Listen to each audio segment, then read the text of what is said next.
தாவேக்கையில கொஞ்சம் கலக்கம் நடக்கிற மாதிரி இருக்கு. வரும் சட்டசபை தேர்தலை முன்னிட்டு ஷீட் விஷயம் பெரிய பேசும் பொருளா மாறி இருக்கு. சில மாவட்ட செயலாளர்களுக்கு இந்த தடவை சீட் கிடைக்காது, அந்த இடத்துல நிக்கிற வேட்பாளரை தளபதி விஜயா நினைச்சு வேலை செய்யணும்னு கூட்டத்துல சொல்றாங்களாம். அத கேட்டவங்க மனசுல என்ன நடந்திருக்கும்? நம்ம இவ்வளவு நாள் கட்சிக்காக உழைச்சோம், இப்போ நமக்கே சீட் இல்லையான்னு நேச்சுரலா அதிர்ச்சி வந்திருக்கும் இல்லையா? அதனால சிலர் கட்சியை விட்டு விலகலாம் அப்படின்ற முடிவுல இருக்காங்கன்னு தகவல் வந்திருக்கு. விஜய் கட்சி ஆரம்பிச்சதுல இருந்து அவங்க மேல விமர்சனங்கள் வந்துகிட்டே தான் இருக்கு. மக்களை நேர்ல சந்திக்க மாட்டிக்காரு, ட்விட்டர்ல அரசியல்னு ஆப்பனன்ஸ் பேசுறது வழக்கம் தான். அதே நேரத்துல அவருக்கு ஆதரவு குறையலன்னு சொல்றாங்க. கரர்கோட்டை நெரிசல் சம்பவத்துக்கு அப்புறம் அவர் நடந்து கொண்ட விதம் பலரால கேள்விக்குள்ளாக்கப்பட்டது.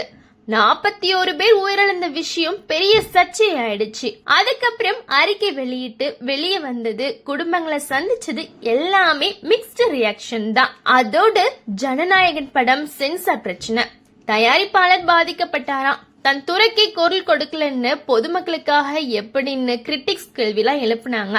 அதோட தூத்துக்குடி நிர்வாகி அஜிதா ஆக்னஸ் சம்பவமும் சர்ச்சையை சேர்ந்ததுதான்.